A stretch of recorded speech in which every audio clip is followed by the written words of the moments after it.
Well, how are they doing that, and how are we putting it under a trust?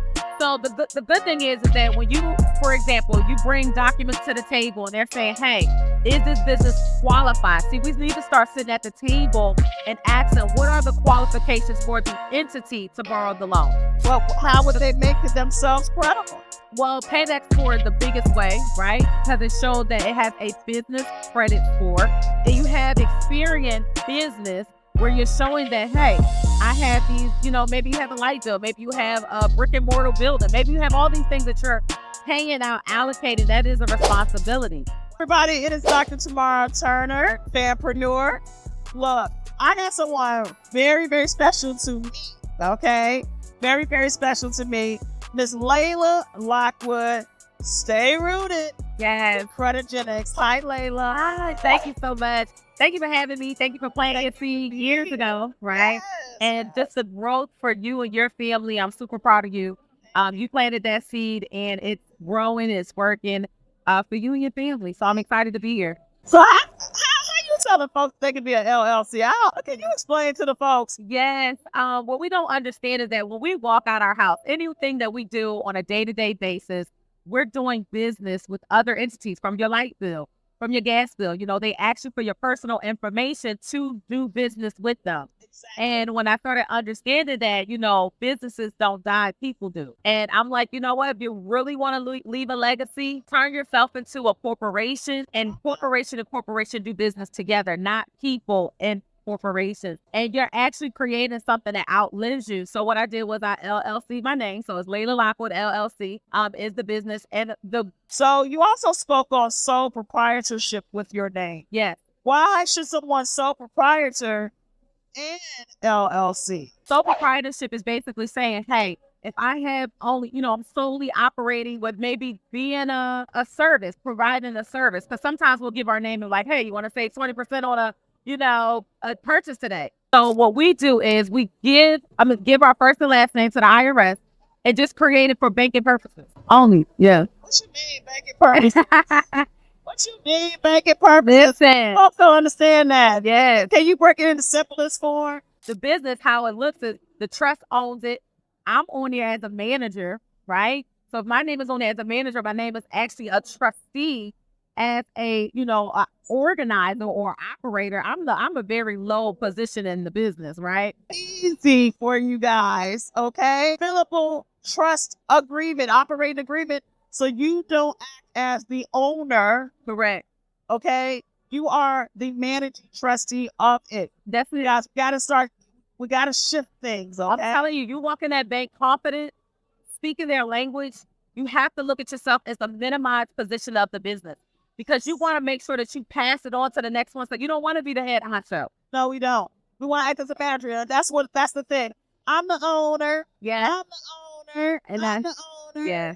You don't want them to really know that you're the owner. But the paperwork will show it too. And that's what I want people to get a better comfortability with. It's like, I don't have to own anything to be successful.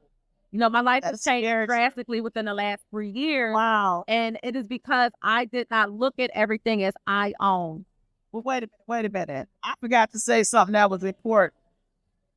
Layla transitioned from being a collection agency person. She was calling your phone, saying, y'all better pay this money. Okay.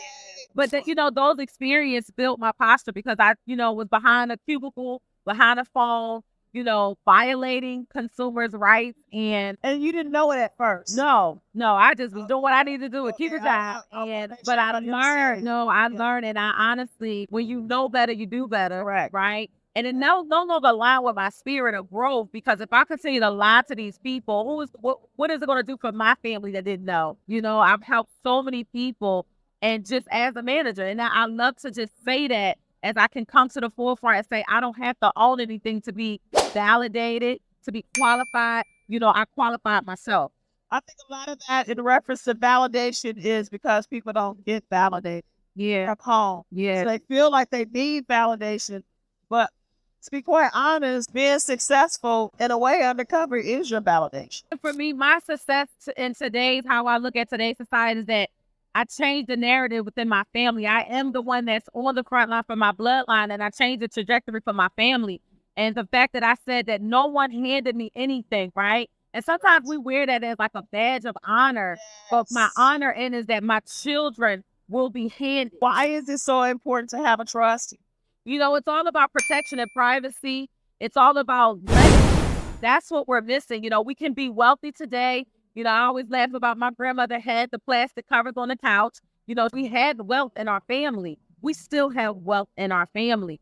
But the mindset of it all is that we didn't have the knowledge. We could not pass down the knowledge. You got somebody successful in your family. Maybe someone knows how to, you know, get in a, you know, amass certain things, but they're not sharing with you. So we like to talk about this amongst our family. So I love that what you're doing with your family.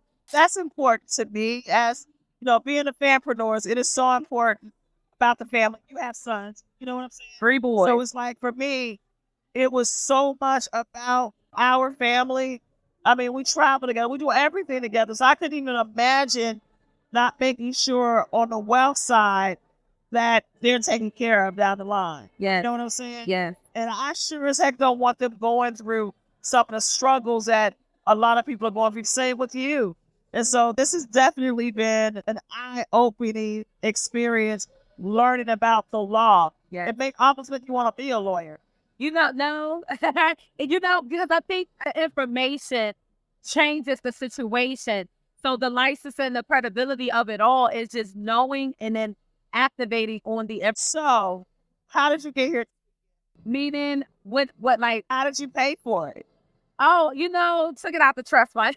Right. No, but honestly, I let other people pay for some of the expenses in my investments now. Okay. What would be your biggest takeaway? What's the one thing a consumer needs to do? I always say this, and I say that, you know, if you don't know who you are, then you'll be subjected to someone to tell you who you are. So definitely understand the legal definition of the word person, right? And also understand that, you know, you are the value when it comes to these banks, these lenders, these, you know, hedge funds and things like that. They want your private personal information for a reason. Protect it. And also when it comes to, you know, growing in, you know, contracts and signatures, you know, I always tell my seeds not to curse themselves, right? And then they pretty curse them. So it's all about, as you build, position yourself, strategize for your family to inherit it and also for your family to control. So that means you have to teach them. But we have game night. I also look at how just open-minded that they are with new technology, you know, the tech world and things like that. So I make it really fun, and I sit down with them and I ask them to, you know, tell me what I do. I want them to pay attention to what I do because these kids see, and guess what? They also benefit or they will suffer. So I make it fun. And we do that, one, for mental health. So, you know, if there's something going on, you're offending somebody, talk about it and we trash it then. 2, to elevate our business. And 3, anything that's going on personally, we make sure that's straight. That is really good. So it's good to hear that other families, because not a lot of families do it at all. So take your name, turn it into an LLC, Yeah. acquire your trust. Absolutely. The trust should be first because you want the trust to own the LLC. Yep. All right. And then get started on transferring some of those Yep. current things that are in commerce in your household Yep. to your business. Yep. Layla, Fund the trust. You're very, very welcome. thank you guys. We're going to see you at the next one. Thank you so much, my friend. I appreciate you. We out. See you on the next video.